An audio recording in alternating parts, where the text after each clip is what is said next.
In 1972, a Uruguayan rugby team from Montevideo, the Old Christians, got on a routine plane flight to Santiago, Chile. They had chartered a plane from the Uruguayan Air Force. They had also done this the previous year to go play the Old Boys Club, a rugby team in Santiago. Rugby probably isn't the first sport that you think of when you think of Uruguay. You probably assume that, like the rest of South America, they are more into football. You'd be correct. Rugby is something of a marginal sport in the region. Rugby was, however, first introduced to South America in Uruguay.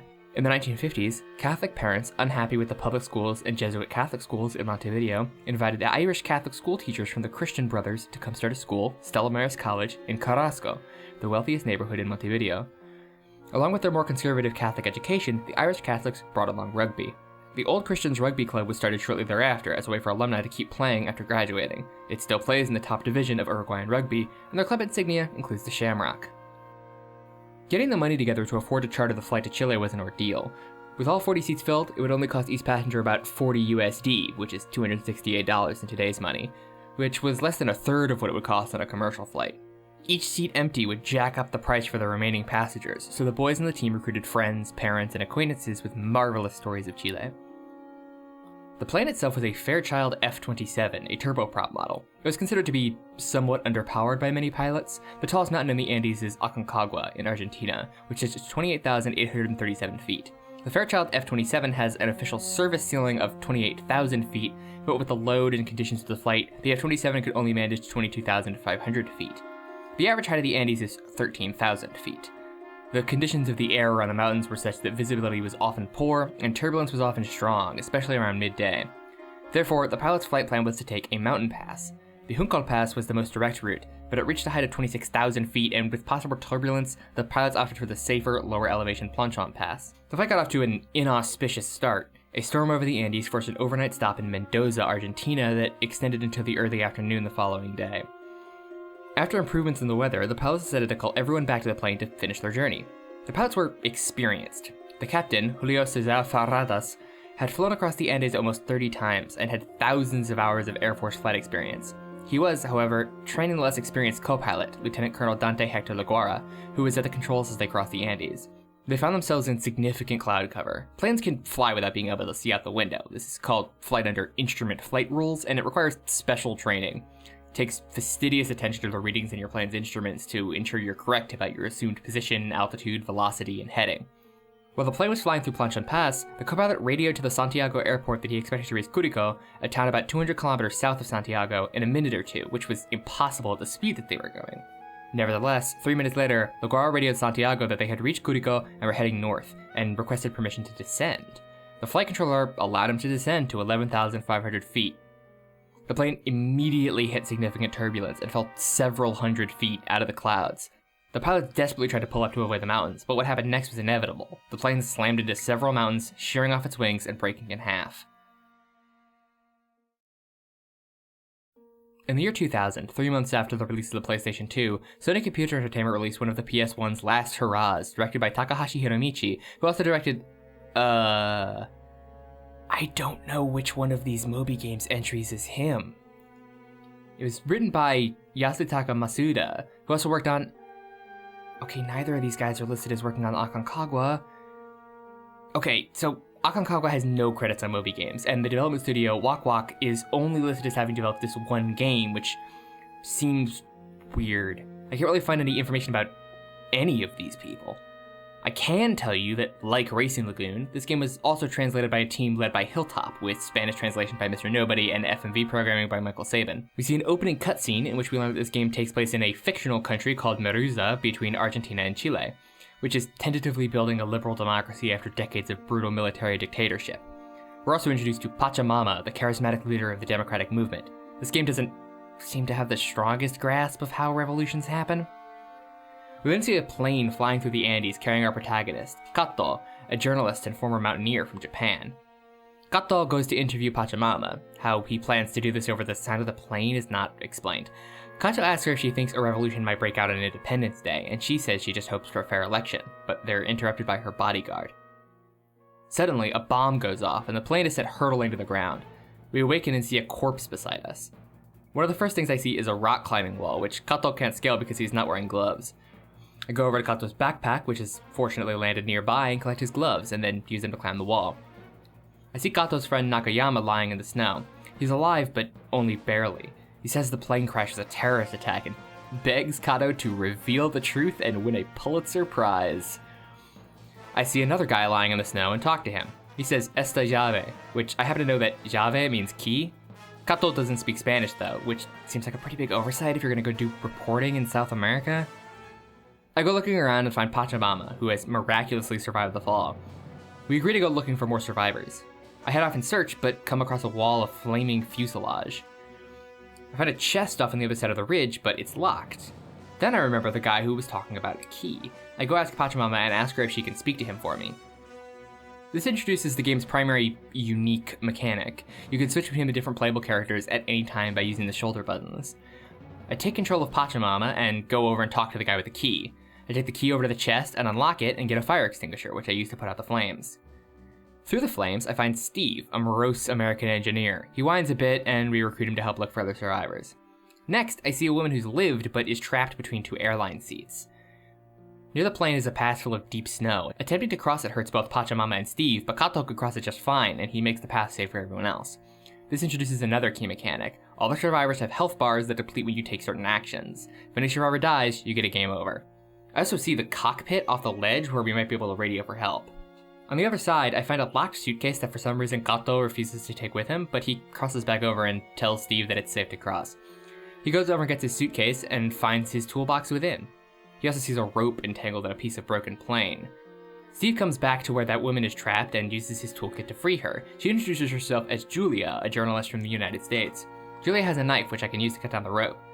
I then give the rope to Kato and he ties the rope to this conspicuous rock and uses it to rappel down the mountain to where the cockpit lies.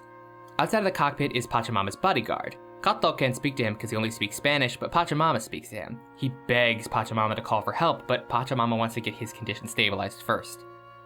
Julia goes over and finds some airline seats and uses her knife to cut some fabric, which she uses to improvise a bandage. We gotta go into the cockpit, but the door is frozen shut. Kato finds an air sickness bag lying on the ground and fills it with oil leaking from the side of the cockpit. He then pours it on the door and Julia lights it on fire to melt the door open. I have no idea if this would work, and I have a sneaking suspicion that it wouldn't, but it's a solution to more than one puzzle in this game. When we get into the cockpit, the pilot is dead, but the co-pilot is still alive and okay. We try the radio, but the electricity is out. It needs the battery, which is missing. A helicopter flies past, but appears not to notice this at first. The pilot runs out of the cockpit to signal it, but then a guy in the helicopter pulls out a machine gun and kills the pilot and shoots at the rest of us. We retreat behind the cockpit and search for a battery in hopes we can signal to the helicopter that we aren't dangerous. Kato climbs up a wall to a high ledge where the battery is landed and gives it to Steve to install. Steve goes to use the radio, but he can't speak Spanish, so Pachamama has to get on the radio instead. She informs us that the government troops are going to let everyone go. The helicopter hovers low, and a guy comes out to meet Pachamama, but then the guy still in the helicopter shoots at everyone else. The soldier on the ground says they have orders to bring Pachamama in alive, but everyone else is going to die. Pachamama's bodyguard shoots the soldier on the ground, and the helicopter takes off. Kato climbs onto a ledge over the helicopter and spots a life raft. He can't reach it because it's on unstable ground. He goes down and finds a ski pole, which he then uses to retrieve the life raft. I throw the life raft at the helicopter, but Kato misses the timing and I get a game over. I explore around some more and find a piece of the fuselage, and I see that the chopper keeps flying by with a rope dangling from it. I try to attach it to the fuselage, but it doesn't work. Eventually, I bring up a walkthrough. This walkthrough is pretty terrible and exclusively refers to Kato as Katon, presumably because the author misread this H as an N. Katon is not only not Kato's name, it's not anyone's name because it's not a Japanese word. It is, however, the onyomi readings for the two kanji in the word fugu, where that word is obviously pronounced fugu. Fun fact, the two kanji in the word fugu mean river pig, although the word is almost always written using kana alone. The walkthrough informs me that Julia needs to hook the rope on the fuselage. I walk her down there and fuss with the interface for several attempts and finally get it. Finally, Kato can throw the life raft into the helicopter's rotor blades and destroy it. After the helicopter is gone, everyone returns to Pachamama's bodyguard, who breathes his last. Si tú mueres, Medusa morirá contigo. Medusa volverá a la era de las tinieblas, cuando el miedo... The world of aviation has an incredible turn of phrase to describe what happened to Flight 571. Controlled flight into terrain. Controlled because no mechanical failure has inhibited the ability of the pilot to control the plane. Instead, they simply made a mistake, and now the plane is on the ground in several pieces, and everyone inside is probably dead. Fortunately, when Flight 571 came to a halt on a glacier in the middle of the Andes, 33 of the 45 passengers and crew were still alive. When the plane was ripped in half, 3 passengers and 2 crew members were thrown away from the plane with it and died. When the front half of the plane hit the ground, the remaining seats were ripped out of the floor and flew to the front of the plane. The pilot, Colonel Ferradas, was killed instantly when the cockpit was crushed. The co-pilot, however, was unfortunately alive and trapped in the cockpit, unable to be removed. Before he died during the first night, he would intermittently scream in pain and beg the other survivors to find his gun and kill him, which they refused to do. When he wasn't screaming, he would mutter to himself over and over again, "We passed Curico. We passed Curico." The 2 surviving medical students, Roberto Canessa and Gustavo Zerbino, attempted to assess and treat the survivors, but most injuries were too severe for treatment. Many of the passengers had compound fractures. Some were trapped between airplane seats. One, Nenda Parado, was in a coma with a skull fracture.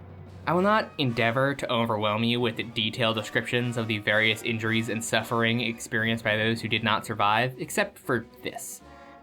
One passenger, Enrico Patero, walked up to Zerbino with a steel tube sticking out of his stomach. I will now read to you verbatim from Alive, the Story of the Andes Survivors by Piers Reid, which has been indispensable in putting together this video.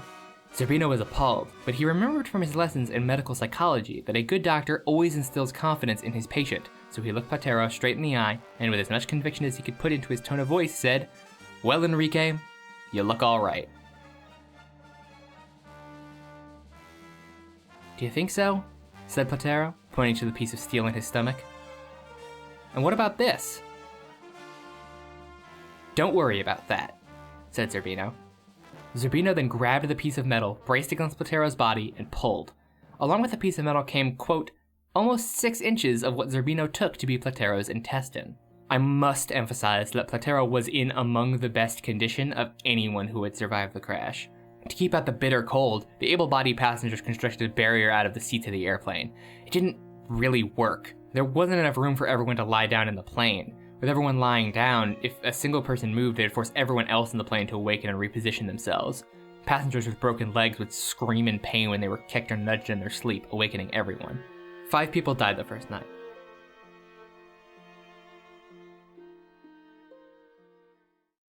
Steve, in his infinite wisdom, starts getting mad at Pachamama, and proposes that they turn her over to the government troops. He's talked down when Kato and Julia pointed out that the government troops would never let them live, even if they did turn her in. Another helicopter shows up, so we quickly head down the mountain. Soon, we come to an impassable crevasse. An exhausted-looking man emerges from behind us. He introduces himself as Lopez, and says he was another survivor of the crash. Lopez is very strong, so fortunately he can push over this precarious fuselage and make a bridge across the crevasse, and then throw it down into the crevasse to keep troops from following us. Over the crevasse, Kato finds a first aid chest, but it's locked. Around the other corner is a government troop, and Julia sneaks up behind him and stabs him, which shocks everyone. Past the government troops, I found another wall for Kato to climb, where he has a view on another government troop from above, standing next to some flaming debris. I figure out that Steve can open the locked first aid chest with his toolkit, and inside he finds an oxygen tank. He gives the tank to Kato, who drops it on the flaming debris and blows up the troop. Kato finds a climbing rope in a tent, and he can climb up another wall a little later to get another view of a government soldier. He ties the rope he found on a rock at the top of the wall to allow Julia to climb up and kill the soldier. Soldier Julia just killed has a radio, which allows us to hear that they're approaching quickly. Kato warns everyone about snow-covered crevasses and cliffs. He then sees some overhanging snow on a nearby ledge. I found a health kit, but I don't realize you don't get to choose who to use it on, so you have to bring the person you want to use it over to the health kit and have them use it, so I waste it on Kato. I see the soldier next to the overhanging snow and have Lopez jump in front of the soldier repeatedly, bringing him closer each time until he steps on the overhanging snow and falls. Where he was, we find a map of the area, and Julia sees a government communications facility that we can radio for help from. Lopez is suspicious of how Julia knows so much about the local area. Pachamama says that there are units in the government army sympathetic to the democratic resistance movement that we can radio for help. Julia kills another soldier, who shoots his gun and almost causes an avalanche. We have to act fast to stop the other troops before they reach us. Kato finds another oxygen cylinder in a military tent and throws it on some flaming debris to cause an avalanche which sweeps the soldiers away. We soon approach the communications facility, and Julia decides to scout ahead to see if it's safe. Lopez presses again to ask if Julia is really a journalist. Julia is still evasive. Julia kills another soldier, and then we arrive at the communications facility. Julia then climbs on the roof and drops down on the soldier guarding the entrance. Steve cracks open the door with his toolbox and we get inside. If Julia hide in the bathroom while Steve goes and sets off the fire alarm. When the comms officer goes to reset the alarm, Julia jumps out of the bathroom and takes him hostage. He reveals that the government was behind the bomb on the plane, as we suspected. Steve commandeers the radio, but it's password locked. Pachamama finds a journal in the dormitory that mentions a woman's name, which turns out to be a password. We don't have signal, unfortunately, so we have to adjust the dish. Julia takes the keys off the table and goes up on the roof and turns off the spinning radar dishes and determines that the military base we're trying to reach is off to the southeast. Kato then climbs down onto the ledge with the radio dish and adjusts it to face southeast. Julia re-enables the power and Steve radios for help. The sympathetic colonel agrees to send a helicopter. Lopez stays behind to destroy the radio equipment, but just as the helicopter arrives...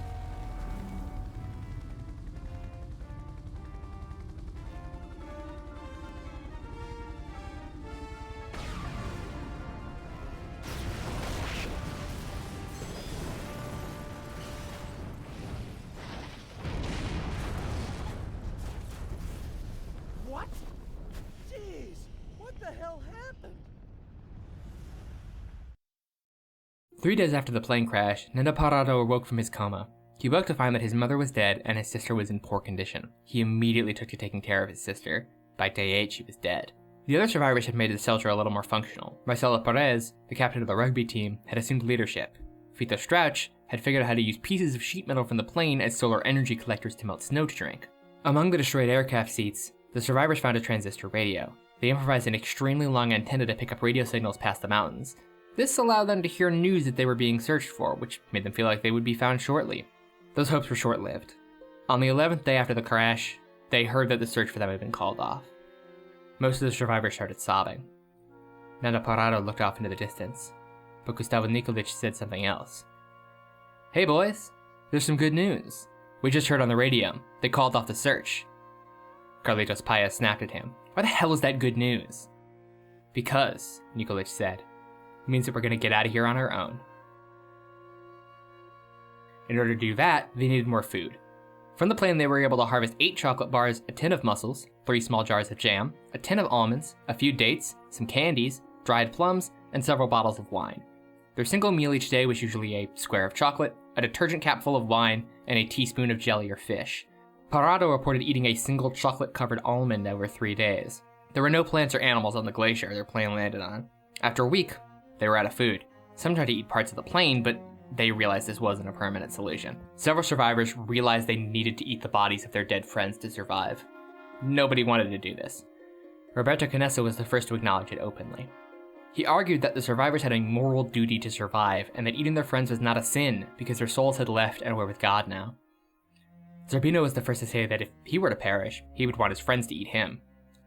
Some were still holdouts, but Canessa, Maspons, Zerbino, and Strauch went out into the snow. They found a body protruding from the snow, and cut into it with a piece of broken glass. The frozen meat was hard to cut, but Canessa eventually managed to cut 20 matchstick-sized slices and put them on the roof of the plane. He went back into the plane and told everyone the meat was drying on the roof if they wanted it. Nobody took him up on his offer. He eventually went out, grabbed a piece, and after some hesitation, put it in his mouth, chewed, and swallowed. Others soon followed. The last holdouts were Javier Methol and his wife Liliana. Liliana was eventually convinced by Marcelo comparing it to Holy Communion, the body and blood of Christ. 17 days after the crash, while they were sleeping, the survivors awoke to an avalanche. Roy was the first up. He was lying awake with a shirt over his face, and then he heard a faint vibration and the sound of metal hitting the ground. He jumped up and was immediately covered in snow up to his waist. When he took the shirt off his face, he saw that the plane was almost completely filled with snow. He tried to dig up Carlitos, who was sleeping next to him, but gave up after uncovering his face when Carlitos still couldn't free himself. He freed Canessa and Fito, who immediately started to dig people out. When Fito was still buried, he had felt Inciarte bite his toe to indicate he was still alive. When Nando awoke, he realized he couldn't see anything or breathe. He had read in Reader's Digest that it was possible to survive under the snow, so he just tried to take small breaths and slowly began to pass out. He came to terms with his death. Just as he was about to pass out, the snow was removed from his face, and he could live. All in all, the avalanche killed 8 of the remaining survivors: Enrique Patero, Liliana Methol, Gustavo Nikolic, Juan Mendez, Daniel Maspons, Diego Storm, Carlos Roque, and Marcelo Perez. The loss of Perez, who had been the captain of the rugby team and the leader of the survivors, was discouraging, but not as catastrophic as the survivors anticipated. They gradually settled into a routine. Before the avalanche, the survivors had started to talk about sending a few of the strongest survivors on an expedition to seek help. The only clue they had to their location was that the co-pilot was insistent that they had passed Curicó. This led them to believe that if they simply scaled the mountain to the west, they would see Chile on the other side. The avalanche substantially increased the urgency of this plan. To facilitate this, expeditionaries were selected to explore the surrounding area. Roberto Canessa and Nando Parrado were the strongest remaining survivors, so they were obviously chosen. Numa Takati and Antonio Vizintin rounded out the team. The expeditionaries were allowed to eat as much meat as they wanted, while the others were still held to a strict survival ration. Some took advantage of this. Canessa used his status as an expeditionary to relax and let others do important work. Parrado, on the other hand, continued to put in work despite not being required to. Takati's leg developed an infected bruise, and as a result, he had to be held back from the first expedition. Temperatures were rising as summer arrived, and the snow was melting, which made expeditions easier. To get around outside of the plane, the survivors had improvised snowshoes from airplane seats. When temperatures had risen enough, the expeditionaries decided to head east to see what lay ahead. East was downhill into a valley, while west was up a large mountain. After walking for many hours, the expeditionaries found the tail of the aircraft. The tail contained the aircraft's galley, from which they pilfered chocolate, meat patties, and rum. Among the luggage, they found extra clothes, comic books, and medicine, as well as the battery that powered the aircraft's radio. Parrado found a camera and began to take pictures to document their survival. The tail section was substantially more comfortable than the fuselage they'd been staying in, and they camped there overnight. The expeditionaries traveled further east and bivouacked outside and nearly froze to death. They realized they couldn't survive another night of that, so they returned to the plane. Upon reaching the tail, they tried to bring the battery with them, but realized it was too heavy to carry, so they elected instead to disconnect the radio and bring it back to the tail to try to power it up. A second, later expedition to the tail featuring resident electronics enthusiast Roy Harley attempted to get the radio to work, but it was incredibly complicated. Several days were spent trying to figure out which of the multitudinous wires they should connect between the radio and the battery, but the task was impossible. The battery could only provide DC power, while the radio used AC power that was normally provided by an inverter on the plane. The expedition over the mountain became the only option. The survivors knew they couldn't possibly survive sleeping outside again. The tail section of the plane contained insulation that they used to fashion a sleeping bag. Carlitos Paez was the only one who knew how to sew initially, but he taught Cochi Inciarte, Gustavo Zerbino, and Vito Strach, and they made quick work of turning these random airplane parts into a 3-man sleeping bag. During this process, there were 3 more deaths. Arturo Nogueira and Rafael Echevarren, the last survivors with compound leg fractures, died from gangrene. Numa Takati died from malnutrition due to his extreme distaste for human flesh. It was becoming more challenging to find fresh bodies to eat as well, and the increasing temperatures meant that some of the meat was starting to rot.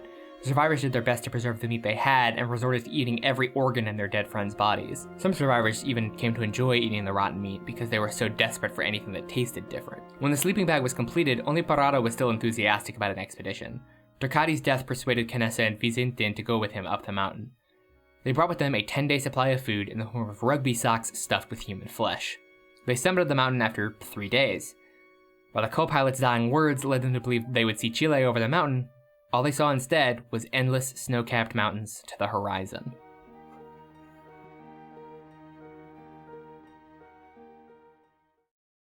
Government troops show up and we have to run. Julie accuses Steve of double-crossing us. We cross a bridge and arrive at an abandoned mine. Julia lights the bridge on fire to keep the troops from following us. The path down the mountain is blocked by boulders, so we have no choice but to explore the mine. I look around and find a broken ladder down to a ledge below, and an old truck with a winch that's stuck. Next, I find the mine entrance, but it's blocked with wood. I also find a flimsy steel pipe, a broken lever, and a minecart that's been knocked over and has a wheel missing, and a shack where some of the miners must have lived. In the shack, I find a bottle of lubricant, a journal in Spanish, and a health kit. I take Katol over to the truck to lubricate the winch. I also notice it has a partly full gas tank. I sent Julia over to restore her health with the health kit, and Pachamama to read the journal, in which we learn that there's a tunnel through the mountain. Steve pulls out the winch and climbs down to the ledge below and harvests a wheel from a broken minecart. The government troops arrive, but the fire impedes their progress. Steve gets on Julia's case again, but nothing comes of it. Steve puts the wheel he found on the minecart and Lopez puts it back on the track. Then I send Lopez to pull the lever and adjust the track. Steve goes to pull the other lever, but sees it's broken. He notices the flimsy pipe and gets Lopez to bend it on the track to try to break it off with the minecart. Lopez pushes the minecart down the track and it cuts the pipe in half. Steve fixes the lever with the broken pipe and Lopez pushes the cart back up to the starting point. Kato uses the rest of the lubricant to finish fixing the broken lever and pulls it. Now the cart careens down the track and breaks open the sealed up mine tunnel. The fire is almost out. We need to bring the bridge down to keep the troops from reaching us. There's dynamite in the cart that we used to break the mine open.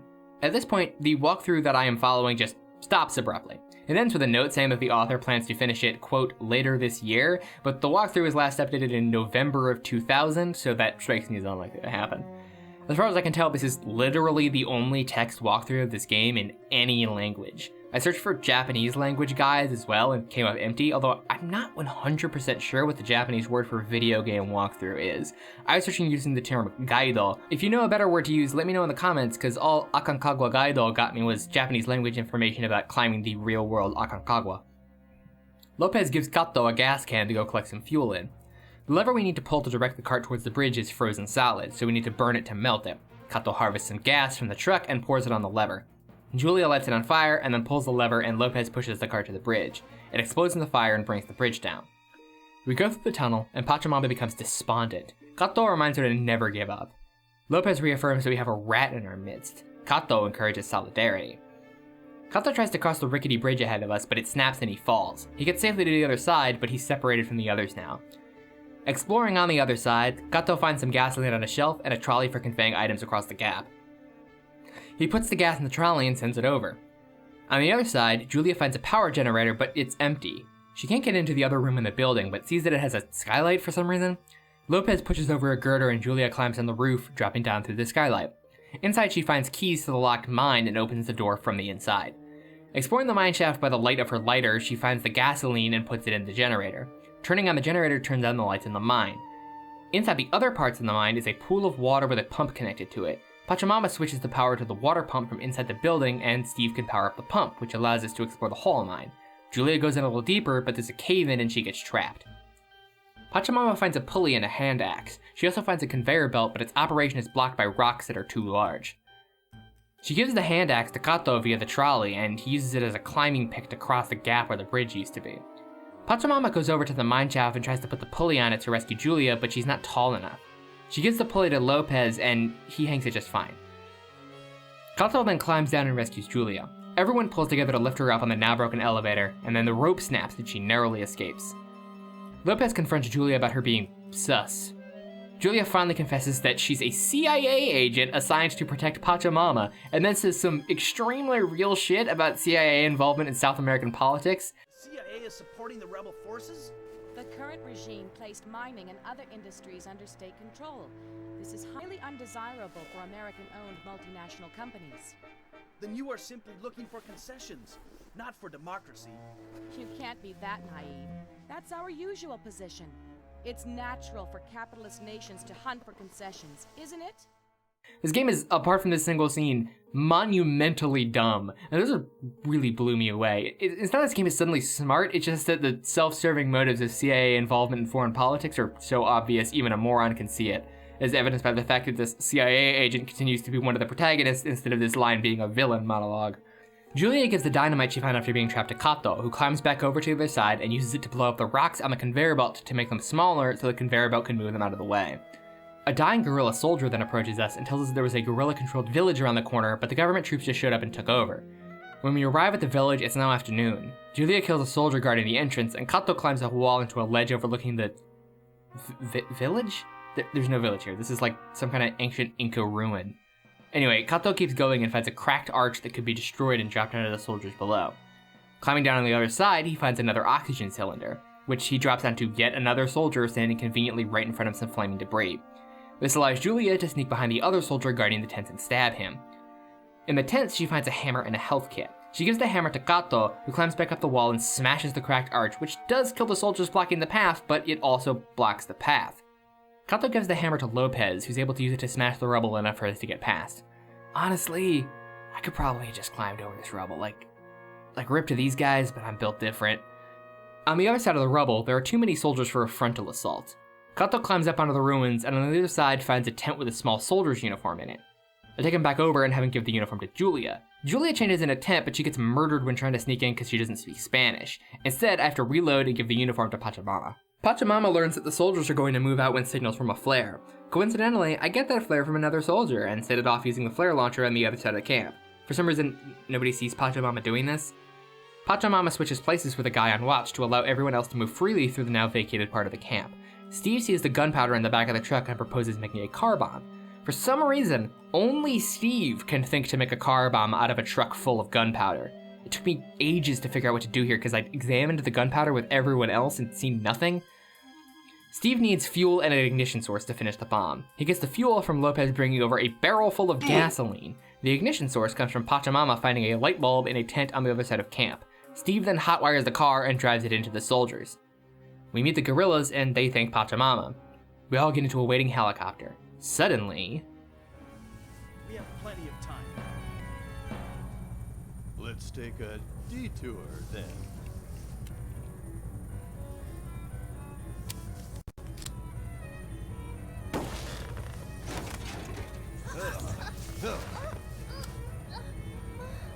Lopez, you! What? You are the traitor? That's a matter of opinion. I just joined your little picnic for a while. Hey, you, spy from the CIA, fly this helicopter.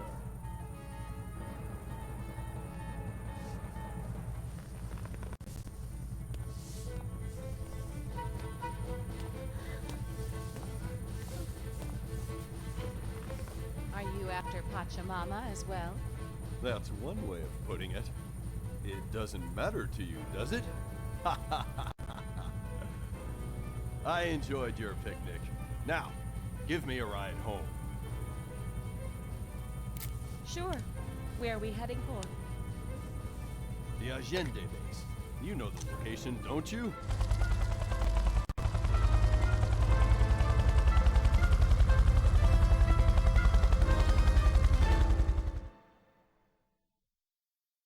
When the expeditionaries were camping on the mountain on the third night, Parado said to Canessa, "Roberto, can you imagine how beautiful this would be if we were not dead men?" Seeing that the hike was going to take longer than planned, they sent Vizintin back to the plane, because they were running out of food. Canessa and Parado descended to the other side of the mountain, but not before Parado took out a lipstick he carried with him to protect his lips against the cold, dry air, and wrote Mount Cellar on a plastic bag and placed it under a rock at the summit, naming it after his father. On the descent, Parado elected to turn some of the airplane seat cushions he carried with him into a makeshift sled. He planned to brake with his feet, but quickly gained too much speed. He approached a snowbank at near highway speeds and prayed that it did not disguise a rock. Miraculously, it was just a snowdrift. He was fine. They followed a river through a valley and eventually came to the snow line. They were so happy to see greenery. As they walked, they discarded their warm layers of clothes. With each day, they saw more and more signs of human habitation. As they rested on the 9th day since leaving the wreck of the plane, Canessa was exhausted. They built a fire, but all of a sudden Canessa saw in the distance what he swore was a man on a horse on the other side of the river. They went and looked, but didn't see anything. They hollered, and eventually 3 men on horseback emerged from the woods. The sound of the river was such that they couldn't communicate. The man on the horse shouted, "Tomorrow!" loud enough for them to hear. The next day, the men returned and threw a note attached to a rock across the river. Parado didn't have anything to write with, so he threw over his pen too. Parado wrote, "I come from a plane that fell in the mountains. I am Uruguayan. We have been walking for 10 days. I have a wounded friend up there. In the plane there are still 14 injured people. We have to get out from here quickly, and we don't know how. We don't have any food. We are weak. When are you going to come fetch us? Please, we cannot even walk. Where are we?"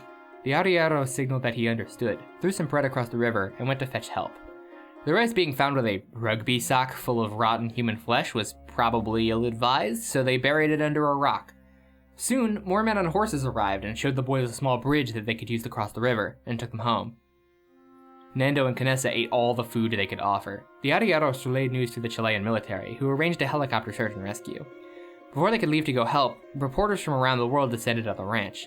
When the search and rescue troops arrived, Nando and Canessa were careful to step around the question of what they ate to survive.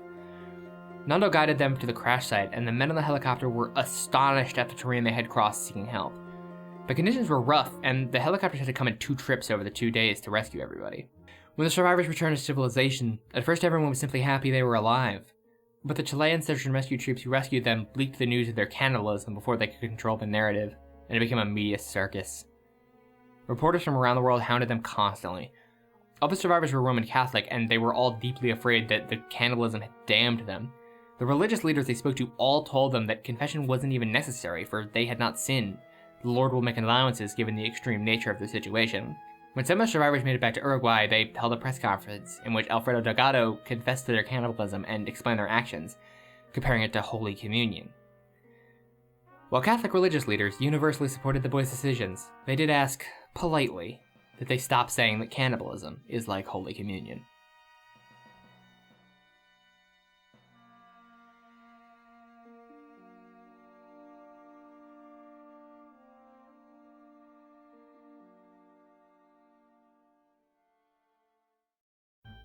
Kato is shuffled into a prison cell. For some reason, one wall of this prison cell is a perfect rock climbing wall.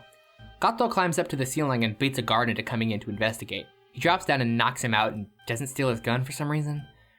Exploring, I found a storeroom with another climbing wall in it. Climbing through the vents, I see the control room for building security. On the other end, I find Julia's knife and lighter. In the gunpowder storage room, I find a smoke detector. And in another room, I find a schedule indicating a fire drill will happen today and Steve's toolbox. I go into the powder room and use Julia's lighter to set off the fire alarm. I climb back to the storeroom and take advantage of the commotion to sneak into the locker room and steal a card key. The card key lets me unlock Julia and Steve's cells, but Pachamama is nowhere to be found. Julia kills a guy in the hallway, which lets us get to the control room. I spend way too long trying to get Steve to actually line up with the door, but he eventually cracks it and gets in. There's an elevator on the other side of the floor, and for some reason it has a 5-second timed lock that has to be released from the control room whenever anyone has to use the elevator. I'm so curious about the day-to-day logistics of this. Julia and Kato get in the elevator, and we learn from Steve that Pachamama is being held on the 4th floor. On the 4th floor, we find a pitch-black control room, but Steve turns the lights on from his control room. There's a lever in here labeled electrified floor. Kato climbs through the air ducts to the archives, where he finds a health kit he can't use. Soon I come across the electrified floor, and Julia uses the switch to allow Kato to pass. On the other side, Lopez is interrogating Pachamama about the location of the gorilla's secret bases, and reveals that his motive is solely to wipe out the gorillas. When Kato busts into the room, Lopez chases him out. There is now the worst boss fight of all time. Kato has to dodge the bullets and bait Lopez onto the electrified floor, and then get off and have Julia turn the floor on. This sucks, but is also hilarious. Kato, Pachamama, and Julia head for the elevator. Steve says he'll get up some other way. Suddenly, Lopez cuts power to the elevator. Through an incredibly tedious interface puzzle, I managed to get Pachamama to read the panel by Julia's lighter light and see the instructions for getting out of the elevator in an emergency, because apparently none of these people have ever been in an elevator before. Kato climbs out and up to the next floor, where he finds a fire hose he uses to pull the others up. We then head onto the roof, where Lopez catches up to us with a gun. He reveals his tragic backstory, blah blah blah, and then opens fire on us. Taking damage to distract Lopez and get behind him, I get Julia and Kato over to the service panel for the floodlights, and Julia disables them with her knife. Kato then grabs a net and climbs up on a roof over Lopez and throws the net on him, trapping him. They get into a fist fight, and Julia grabs Lopez's gun, but can't shoot because it's too dark. Steve arrives and fixes the lights, allowing Julia to shoot Lopez.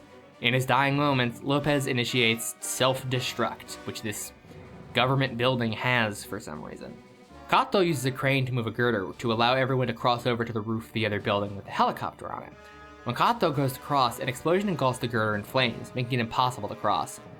He coats himself in water from a burst pipe and makes the crossing safely. Everyone gets on the helicopter and flies to Independence Memorial Square, where Pachamama is received by an enthusiastic crowd, and her mere presence causes the government troops to throw down their weapons. We learn in an epilogue that she was elected president. Pachamama was inaugurated as president.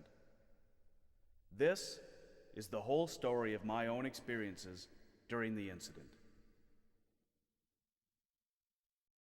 In 1987, Jet Falachek and Eric Wolpaw started a website called Old Man Murray. The two of them would go on to work at Valve and write for such games as Portal and Portal 2, but in 2000 they were just video game opinion havers. I would argue it's Falachek and Wolpaw who are largely responsible for the critical consensus that adventure games as a genre, quote, died at some point in the late 90s. Wolpaw cites defunct games outlet Game Center as the originator of this official declaration of death, but Old Man Murray is the source most often cited by subsequent writers, especially for their characteristically caustic autopsy. This autopsy centers on one puzzle in the video game Gabriel Knight 3, which you must use tape to get hair from a cat in order to create a fake mustache in order to impersonate a man who does not have a mustache.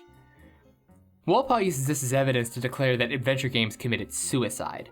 Both Wolpaw and Game Center cite Gabriel Knight 3 as the last adventure game before the genre's death. Curiously, this article was released...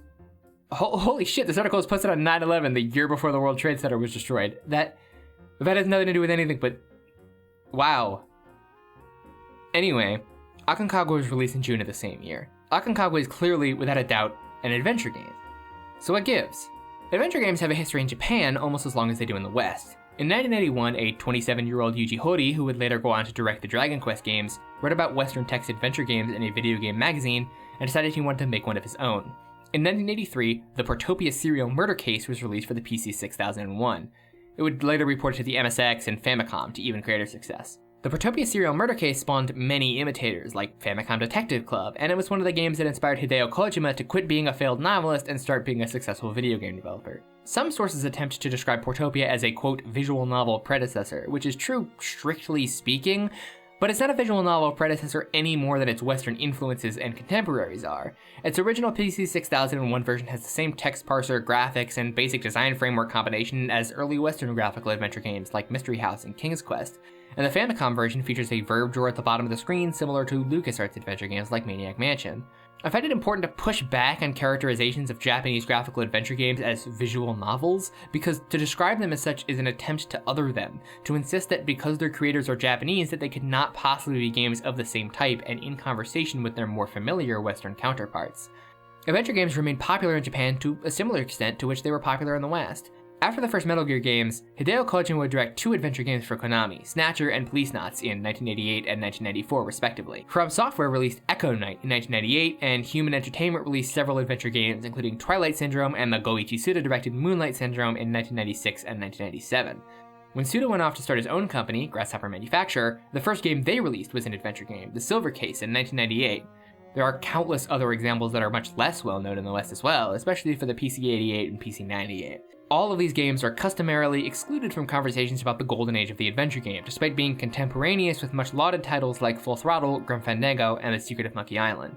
In the West, adventure games were not unheard of in the 2000s, but very niche. Just about the highest profile example of an adventure game developer in this time was Telltale, who made several Sam & Max games, a Monkey Island game, a Homestar Runner game, and several other licensed adventure games between 2005 and 2010. Adventure game lifers like Tim Schafer were pushed into other genres, with Schafer's Double Fine studio releasing the 3D platformer Psychonauts in 2005. My memory of this time in games discourse was that the death of the adventure game was still seen with the consensus built by Old Man Murray, a deserved death, if not suicide. Even now beloved classics like Day of the Tentacle were derided as outdated and full of nonsensical moon logic. Across the Pacific, however, things weren't so bleak. Handheld systems in particular became havens for adventure games made by Japanese developers. In 2001, Capcom released Phoenix Wright Ace Attorney. Rika Suzuki, writer or director on such adventure games as Kiss of Murder, Manhattan Requiem, Murder Club, and Todo Ryunosuke Tantei Nikki, designed and wrote Hotel Dusk, Room 215, and Last Window, The Secret of Cape West in 2007 and 2010 with Sing for the Nintendo DS. Phoenix Wright director Shu Takumi left the franchise after 3 games to direct Ghost Trick Phantom Detective, not to mention the flourishing of the very closely related visual novel and dating sim genres. Legendary Dolgen Soft Circle Type Moon released Fate Stay Night, Nitro Plus released the Gen Orobochi written Sayo no Uta, and 5PB and Nitro Plus developed Steins Gate, all of which were popular in and outside of Japan. If you want to find adventure games made before their so-called revival, you don't have to look particularly hard. And these games were not all niche and ignorable, so why does this myth of the death of the adventure game persist? When adventure games were revived in the early 2010s, the most successful examples often had certain things in common. The most noteworthy was a shifted focus away from puzzle solving and towards narrative. Puzzles were no longer moon logic head scratchers that would haunt you when you were away from your computer. A puzzle would instead simply be a textural element that allowed you to feel more connected to character and story. There have been exceptions, Dropsy and Thimbleweed Park come to mind, but the really revolutionary games resembled classic adventures very little. The Walking Dead focused on crafting interesting moments of monumental, story-altering choice. Kentucky Route Zero took a fully textural approach that probably would have resulted in it being called a visual novel if its developers were Japanese. And crucially, Broken Age, the Double Fine adventure that raised millions on Kickstarter, released a mediocre reception, largely due to its adherence to the adventure game design philosophies of old. To put it bluntly, the notion that puzzles shouldn't be hard is one that Japanese developers figured out literal decades before Western developers did. Even as far back as the Protopia serial murder case, the puzzles on display were a far cry from the elaborate MacGyver logic riddles seen in contemporary Western adventure games. In Western adventure games until the 2010s, the narrative often took a backseat to hours of wandering around the world, clicking on objects in your inventory and in the world, and muttering to yourself. In Snatcher, that space is instead taken up by dialogue with interesting characters. Visual novels abandoned puzzles and world navigation entirely, boiling down the notion of an interactive narrative to its bare essentials. Aconcagua is not a great video game. I didn't have a bad time playing it, but every time I go to write about it, I find myself unable to think of anything nice to say about it. Unlike many of the Japanese adventure games I've spoken about, Aconcagua is not groundbreaking. Its approach to puzzle design is very conservative. Solutions are reused multiple times throughout the game in a way that feels pretty lazy. Its utility is, for me, primarily as a counterexample to commonly held narratives, that nobody made adventure games after Gabriel Knight 3 until the boys over at Telltale Games found the genre lying around in a box gathering dust, that nobody before the 2010s could make a 3D adventure game without at least some genuinely horrible puzzles, and the underlying narrative beneath all of them, that it's only an adventure game when white people make it. Aconcagua was slated for English release, and even obviously has full English voice acting, but it never made it over here. Like with Racing Lagoon, I think it's pretty obvious why, although I'll be harsher about it. It's not very good. If it had been released before the PS2 came out, it might have stood a better chance, but as it stands, it probably didn't move very many units in Japan and wouldn't have in the US, given how hard it is to find any information about this game in any language. Furthermore, the game's politics are moronic.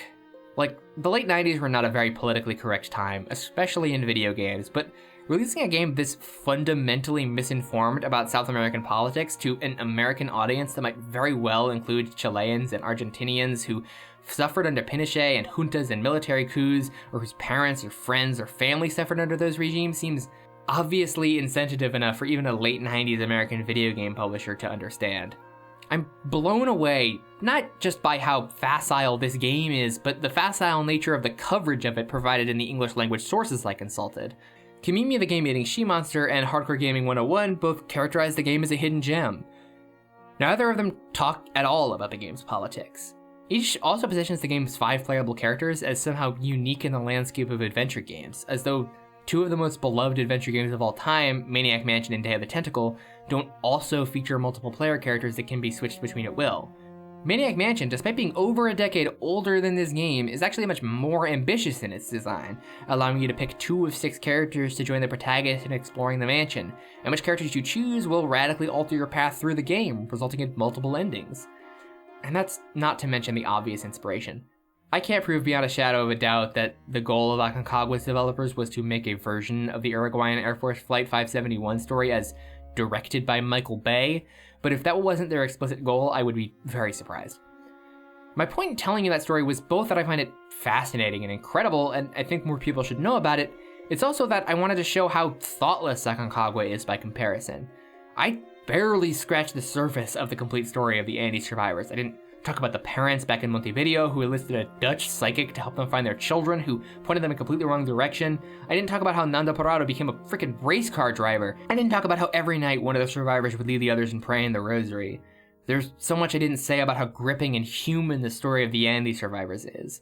Aconcagua is the apotheosis of video games that aim to be cinematic. It borrows the visual language of film, but doesn't understand the reason that films are considered art is because some of them endeavor to tackle important topics and do so with depth and complexity that is clearly out of reach of the developers of Aconcagua. These people don't care about Argentinians, they don't care about Chileans, and they don't care about Uruguayans. To them, these are just far off places you can reference to make your game feel like it's about something important.